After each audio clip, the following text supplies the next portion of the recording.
Hello, everybody. It is Tom Chenault with my little boy, Adrian. How are you, buddy? I'm good. How are you? You in a good mood? I'm in a tremendous mood. I am so excited about this show. I love this woman. Her name is Bec Sadek, and you are going to flip out by her because she just acts so quiet. But this woman is a machine, and she's done extraordinary things in a 15-year career. She lives in New Jersey, which it's snowing there and it's like banana belt here in Colorado. And she's got two beautiful children, a husband, and she is just relevant. She is an influencer who trains leaders at a level you wouldn't believe. And this whole day is going to change your life. What do you think of her?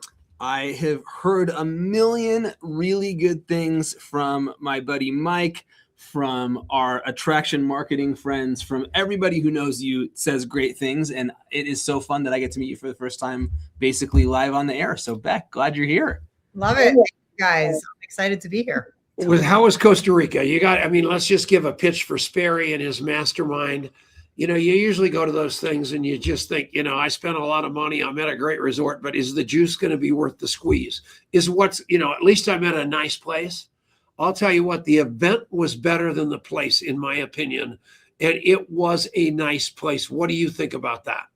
Totally agree with you. I think I went into it with expectations, but say exactly what you said. I was kind of thinking in the back of my head, if it sucks, at least I have this beautiful location. Yeah. And it was without a doubt one of the highest level rooms I've spent time in.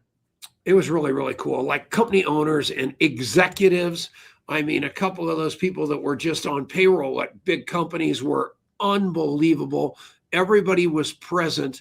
But what I loved the most, including and especially you, was the collaboration and communication instead of the scarcity. I've got a secret and I'm not going to tell anybody. I love that about you, Bec. Is that kind of like your philosophy?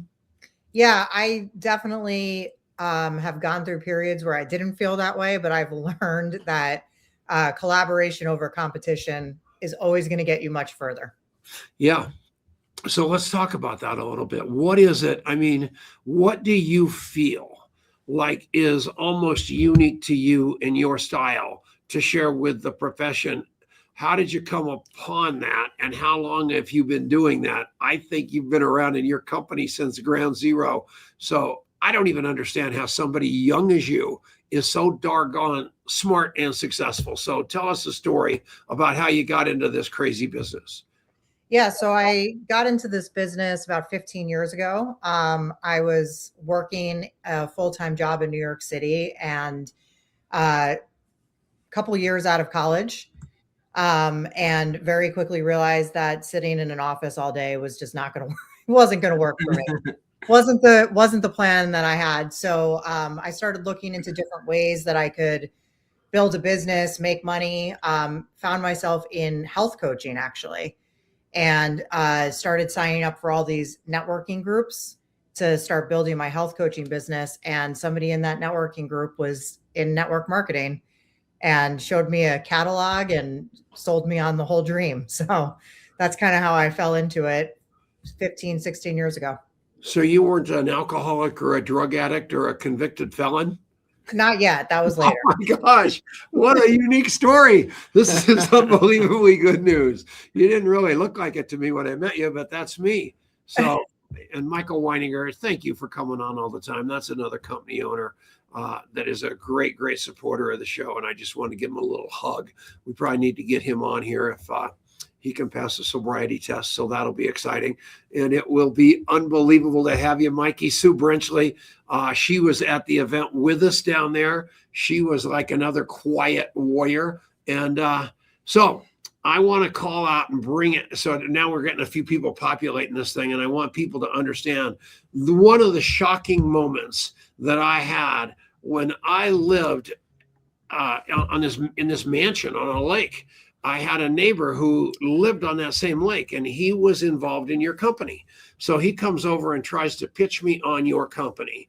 And about 4 hours later, I had no clue as to what he was talking about, except for his fervor was so good that I knew it was good. He just couldn't explain it to me. And all of a sudden, the entire company just reversed itself. And everybody is calling the product Happy Juice. And I'm going, how on earth were they able to simplify it down to there? So I'm there with Bec, and I'm going, man, I'll just never forget how you guys pulled that off and got the world absolutely fired up from a terribly long story to something so simple everybody is intrigued and does it. And you looked at me right in the eye without ego and said, yeah, I thought of that. And I went, what? And tell us about that. Yeah, absolutely. So about 8 years ago, I got involved with the company that I'm with, and fell in love with the science, right? Like that's, I think, a big reason why people fall in love with a product, because there's science and it's going to work. Really felt like it could help people and change people's lives, but it was so freaking complicated to talk about that we just couldn't get a ton of traction on it. Actually, most of the traction we were getting was with practitioners. Sure. It was like that science heavy, that the people that were really leaning into the story, because it was all about the gut brain connection, were practitioners. And we were building a business around that, but it wasn't catching fire, you know. And in order to really increase your paychecks, you got to get things to catch fire. So we were kind of playing around with some different ways that we could start communicating what this product did. We launched a new product in our line that was like watermelon flavored and beautiful looking. And I started mixing it with our heavy science pack that we were trying to lead with. And I got a whole bunch of cups made for a retreat I did at my house, and t-shirts made that said Happy Juice on them. And so everyone came to my house and we had this new product. We mixed it all together. And we were wearing the shirts, drinking out of the cups, posting it all over social media. And it just kind of took off. And Happy Juice just made sense to people, right? It took the science out of it and it led with an emotion. Yeah. And I think people can latch onto an emotion more than they can latch onto science.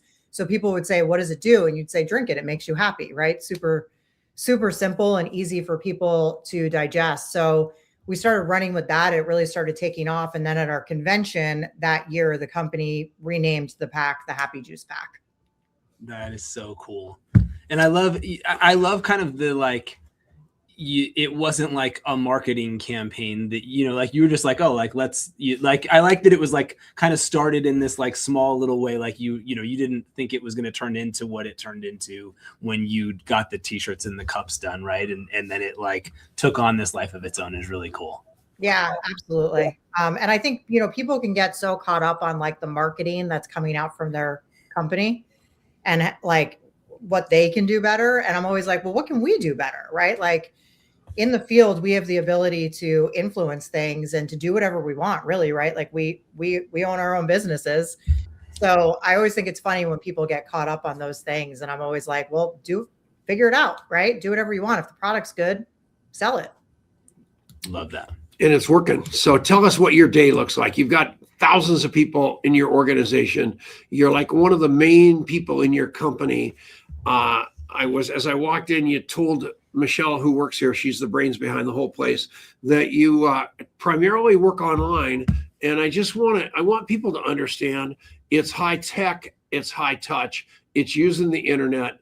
It's not letting AI or internet use you. Talk about that a little bit. Yeah. So I've built my whole business pretty much on social media, but my first 7 years in the industry, I was with a legacy company. And my uplines in that company had been with the company for 30 plus years. So I learned the fundamentals from like old school leaders. Yeah. So I brought all of that into my social media. And I think that that's like the really important distinction that we need to make today is use social media as a tool. Influencing is really, really important, but without the fundamentals of how to talk to people, how to support people, how to lead people, how to build people, none of it matters.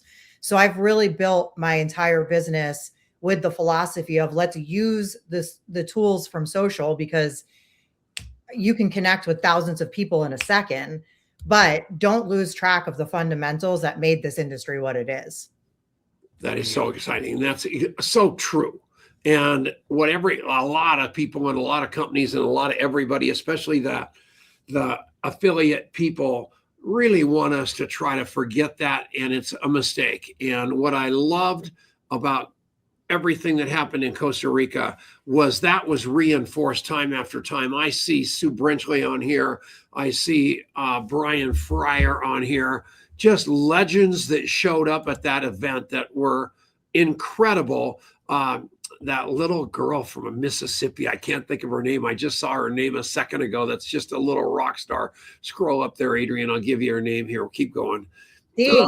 What's her name? Dee. Yeah, I love that kid. Don't you? She's amazing. She was one of the first people I met in Costa Rica. Absolutely love her. Just authentic rock. You know who she reminds me a lot of is Jessie Lee Ward. I mean, unabashed power coming out of her mouth. And Dee, I know you're on here, and if you're still here, that was a huge compliment. Unbelievable. You are awesome. But all of you watching this show, I am telling you, get to know people outside of your company, at the top of other companies, or trying to get to look for people that are literally doing it and do what they're doing versus all the noise of I know everything, I'm your upline, don't learn. Would you agree? Yeah. Cool. How about you? I mean, you came out of that, and I don't want to talk about your previous company, but you went to college on what to do and then went to college on what not to do. And one thing about where you are now is you feel really, really strong about the future of your company because you're all on the same page, knowing that you're in the same foxhole. Would you agree with that? 100% yes. Good. And we don't have to go any deeper down that rabbit hole. But man, Elaine Linus was there too. Her and her husband, Rick, remember they were on last week. I mean, so exciting seeing so many leaders wanting to help other leaders win here. And if we can do that instead of circling the wagons and shooting inward, we all win, right, Bec? Yeah, I mean, there's so much to learn from people in all different companies, right, who have built all different ways. And I found myself coming home from that trip just like so filled up, and it lifted my lid, that ceiling that we have on ourselves. It really lifted that ceiling for me, and I really needed that. So outside coaching and collaboration, what do you do? I mean, you are bigger than life. What does your life look like? What do you want your life to look like in 5 years? And what are you doing to make a difference for everybody, not just the people inside of the walls of your company? That's a lot of questions all at once. All right. What does my day look like? Well, I live in New Jersey, about 15 miles outside of New York City. And my husband is now a stay-at-home dad. So we're both home pretty much all day doing our thing, which is a lot of fun. And it's allowed us to really have like the flexibility to be around for our kids and to co-parent together. So that was kind of, once I found this industry, became our goal and our dream and our intention was to get him out of the corporate commute and rat race. So that's been really, really cool. And for the future, we were just talking about this, Tom, right beforehand. You're my goals, Tom. Your goals, #goals. I was having a conversation with somebody earlier today, and I was showing them something I was working on, and they said, this is going to get you closer to that hammock lifestyle that you want. And I said, well, you know me, I'm going to be in that hammock with a laptop. And they started laughing. And I said, no, like my goal is Tom's life. It's to be financially secure enough that you do not have to work, but so passionate about what you do that nobody's going to stop you from doing it. Right. Right. That's what I want. And that's what that kind of where I am. My hobby is my job. So figuring out a way to retire is just not in the cards because I don't know what I would retire from. This is the only thing I'm relevant at is relationships, network marketing, and in my case, 12-step recovery. And that's what I do all day long. It doesn't feel like work. I can't wait to get out of bed and go do it. And they wheel money into me once a month, which is absolutely the best of all worlds. And that's where you're headed, right? Yeah. #goals, Tom. Yeah. #Tom. That would be that's adorable. Maybe you can make a Happy Juice moniker for me. So that would be tremendous. I'm on it. I'm going to give you a t-shirt, #goals. There we go. There we go. So you're a big systems kind of person. You've done a lot in that world. And so two things. One, how have you managed to kind of to do that in a way that doesn't turn it into an ivory tower that nobody else, you can do this thing, but nobody else can do it? And how do you keep it human? Those are good questions. And I feel like this word system is such a buzzword right now, right? It's like, what does that even really mean? Yeah. So I'll tell you what systems mean to me and kind of how I've built them is it doesn't have to be anything complicated. Like, it's not like this like complicated thing that only certain people can do. The way I started building my systems 8 years ago when I started with my company was I would go do something and get a result. And then I would get on live video in my team Facebook group and I would teach it. Yep. And that would become like module 1, right? Yep. And I would make sure that they were getting results from that. And then I would have like one of them do a testimonial about how it worked. Then I would go do something else and I would come back and I would teach it again. And that's kind of how my systems evolved. It was all by me doing something that worked and then going and teaching it and making sure that it duplicated. Okay. So it's become more advanced in the way that now everything's automated. So like, people join my team, they get a onboarding text message for 30 days. So I guess you could call that advanced, but it didn't start that way. It really just started with me being like, hey, I just did this really cool thing. It was actually really simple. You could do this cool thing too. Maybe you'll enroll somebody. Sure. So it started really simple. And then we've kind of used technology to make it more accessible over time, but systems shouldn't be complicated. They shouldn't be something that only a couple people can do. It's really just like organizing. Here's how you get results. Yeah. Yeah. Okay. And so what are some of the things that you've got automations that stuff is super cool, but not, I want to talk about kind of like the tactics of what are the things that you, as new people are coming into your team, like what are the actions, what are the activities that are the most meaningful for somebody who's joining your team to do to be successful today? Yeah, I love that. So I do not believe that people need to watch 18 comp plan videos or study every ingredient in the product or thank you, Lord. feel like they know everything. Yeah. My goal on day one is to get you in a conversation. Yep. So, and then use the tools and me to help you navigate that conversation. So the way that my systems are set up are day one, go post this because it's going to get you into conversations with people who raise their hand to say, hey, I'd like to learn more about that. Yeah. So that's the goal. And then when they sell something and they're like, wait, why did I make $100 this month? Then I'm like, go watch this comp plan video, right? Go learn it because you're going to be more excited to learn and understand it if you've already seen the result. Sure. I think that people spend too much time when they join a business learning and not enough time doing. And that's why people quit, because if they're not making money, they're not going to stick with it. So my goal is to get you a result as fast as possible. That's awesome. I think that she's 100% right, everybody. And the more that you use the tools instead of be the tool, it's going to save you money. And as she just said that, I was thinking about the perfect slide, which was all you need to know in this business is people. Nothing else matters. Get out, talk to people. They're going to knock you around. And the minute you start acting like the genius, you're going to lose. So don't act like the genius. Just love people, right, Bec? Absolutely. I'm definitely not the smartest person in the room, and I love it that way. Yeah. How did you get into the foxhole you're in with all the leaders that you've got in your company? How did you set yourself apart at the beginning, at the 30-year-old company, and then obviously evolving into the one you're in now? What do you think that everybody just goes, man, this woman's got it going? What do you believe it is? That's a hard question. Well, I know it, and you almost have to be humble to answer it. Yeah. I think that my strength is not giving up. Yeah. I stick to things, and I think I give people permission to stick to things.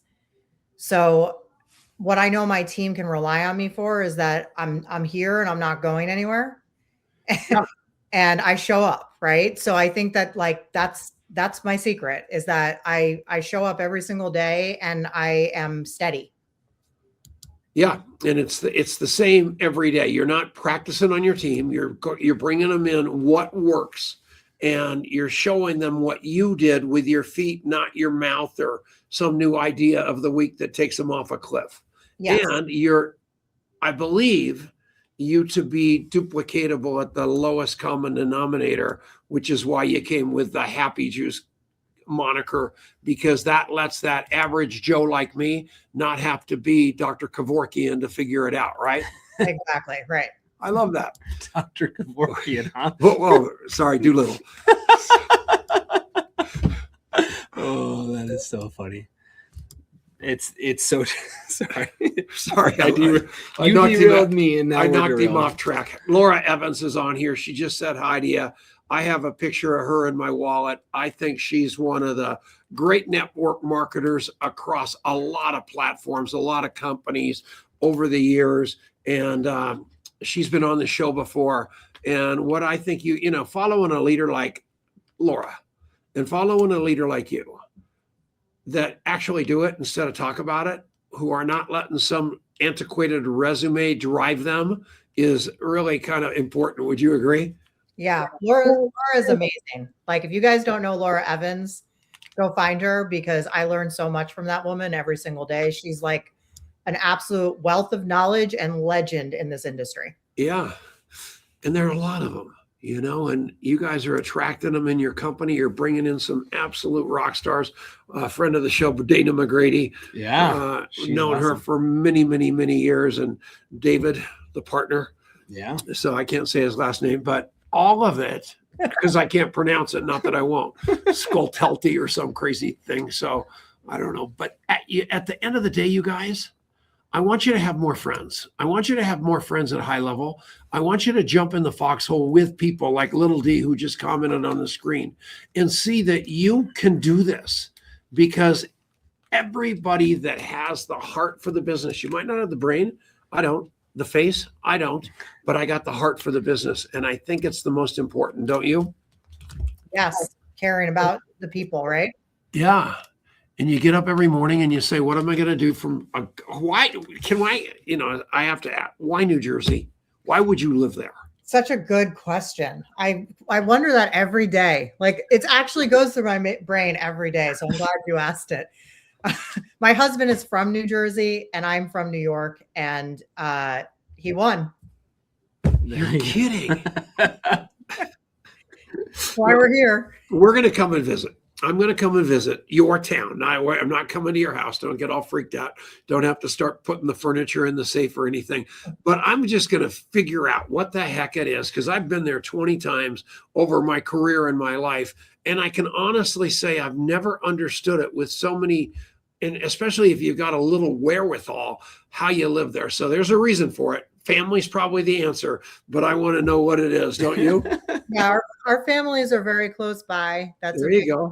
And I'm 20 minutes from an international airport, which New York City's not bad. Jeez. Yeah. Well, yeah, good. All right. Well, now I understand. I have no idea why I terrorized you on that.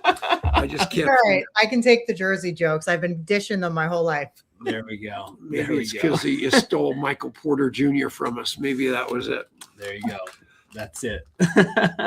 So, Bec, you look out on the horizon, right? So much is changing in the world in general, let alone in network marketing, with AI and all this newfangled stuff that's really exciting and also is really easy. I think you could be more distracted than at any point in history, probably, if you decided you wanted to be, because there's just a million things to pull you away from, putting your spikes on and going and doing the work. How do you model and how do you keep your leaders on track to just to not ignore those things, but to plow ahead and keep doing the work? I think that's a really good question, because the truth is that it is so easy to get distracted. And I go down rabbit holes pretty much every day, if I'm being honest with you. But I always get the things done that need to be done, right? And actually, I got a phone call this morning from a leader on my team, And she's like, I just feel like I'm working so hard, but I'm not doing the right things. Mhm. And I was like, well, what are you doing every day? And it was exactly what you're saying, right? It's like all the shiny, exciting things that don't move the needle. Yeah. And what I just said to her, I think is the advice, right? Which is like, if it's not something that's going to produce income for you today, you don't do it until you've done those things. Yeah. You can go down the fun little shiny rabbit holes. I mean, I built a website yesterday. I was so in the zone, right? That I didn't need at all. But I did all the things that I needed to do for my business first to move the needle. And I think that that's the key, is like, you can have fun with AI, you can have fun with all the different technology that exists, but at the end of the day, you need to talk to people. Yeah. And if you're not talking to people every single day, then your business isn't going to grow. Yeah. So if you look at your week and you go, I worked all week and nothing's happened, ask yourself, how many conversations have you had with people about your business?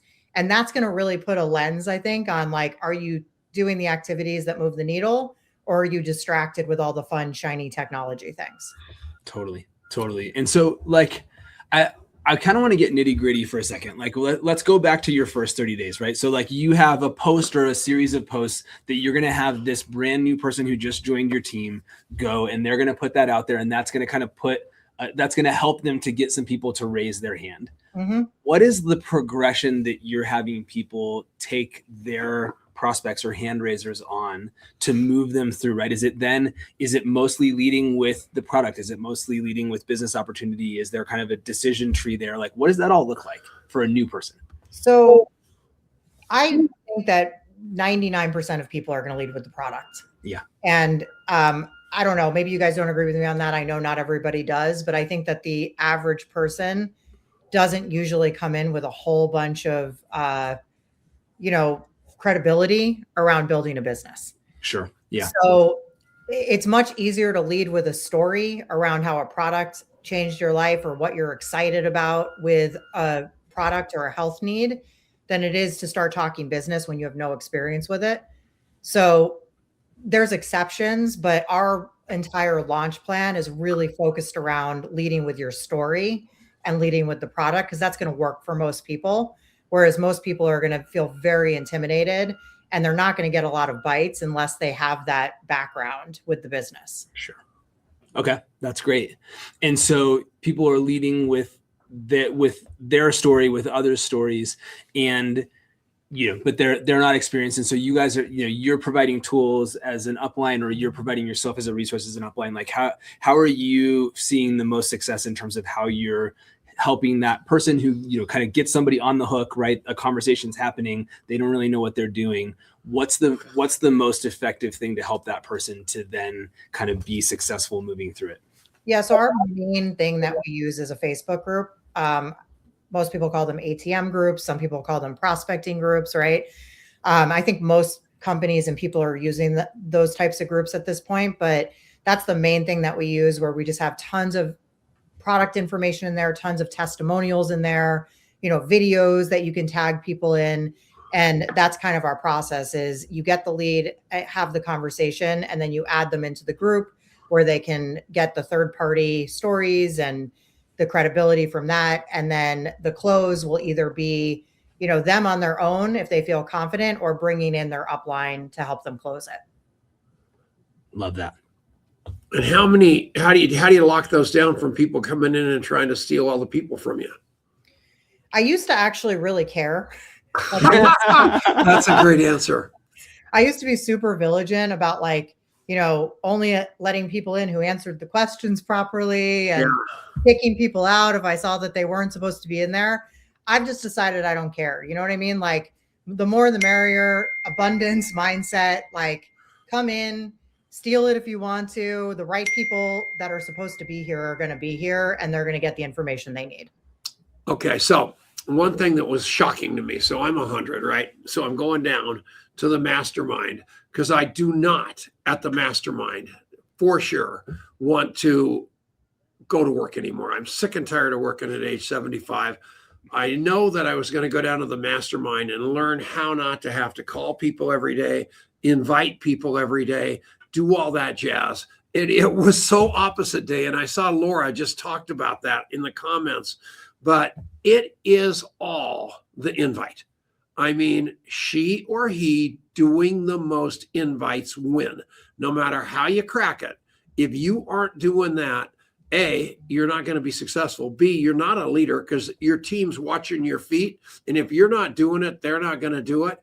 And that is what you guys constantly reiterate. That's what Melton, every one of those people there said. Finally, it sunk into this ancient old head.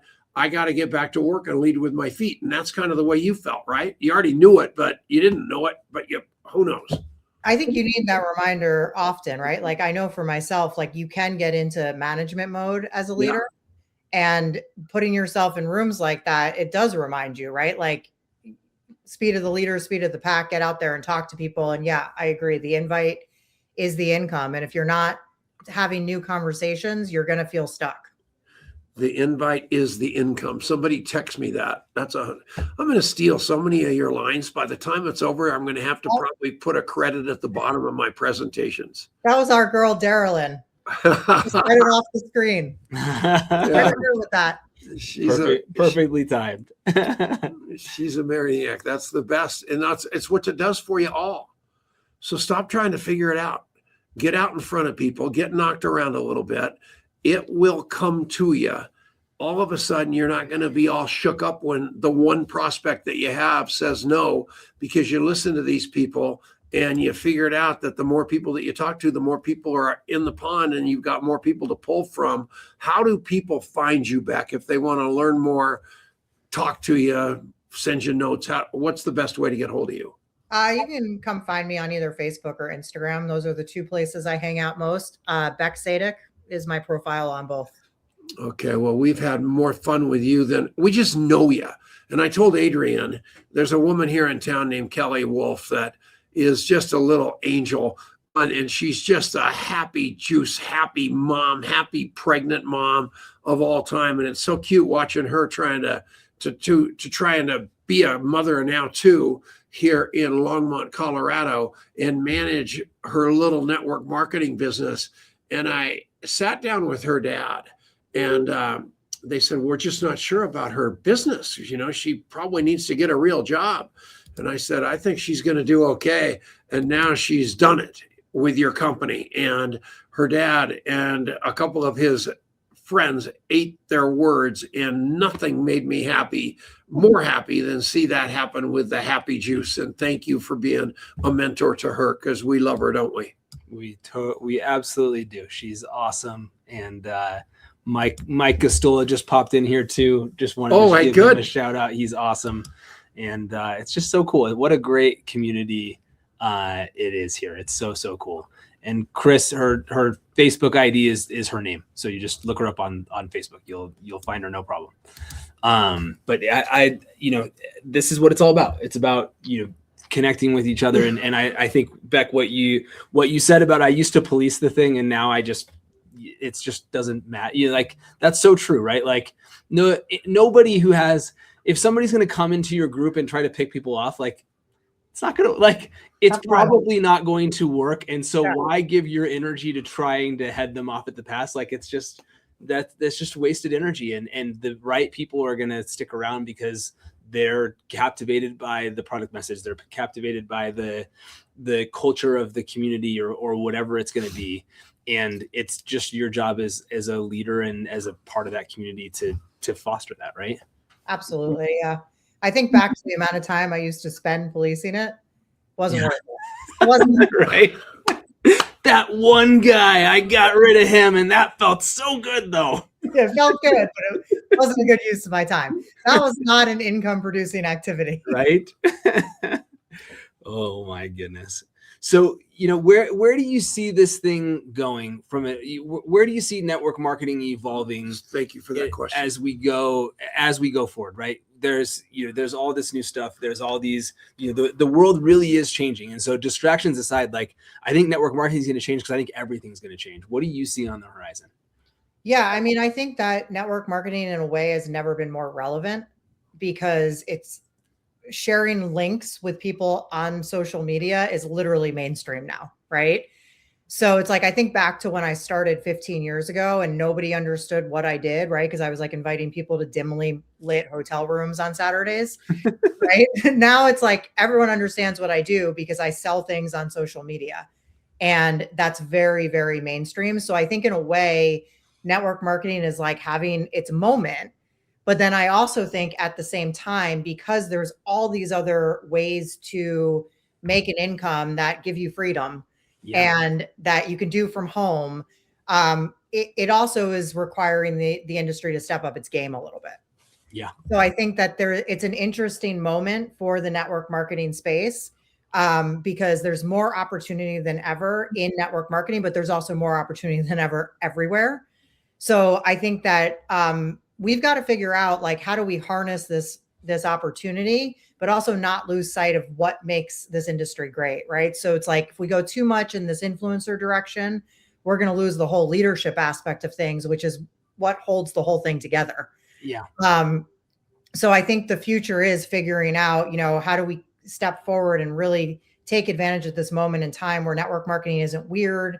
It doesn't feel like a scam. It's totally mainstream, but also like not lose the amazing vehicle that it is, trying to be like everybody else, if that makes sense. It does. And I wanted to ask you, I'm glad you mentioned influencer, because I think that's an interesting loaded word in general. It's an interesting loaded word, I think, in network marketing to some degree as well.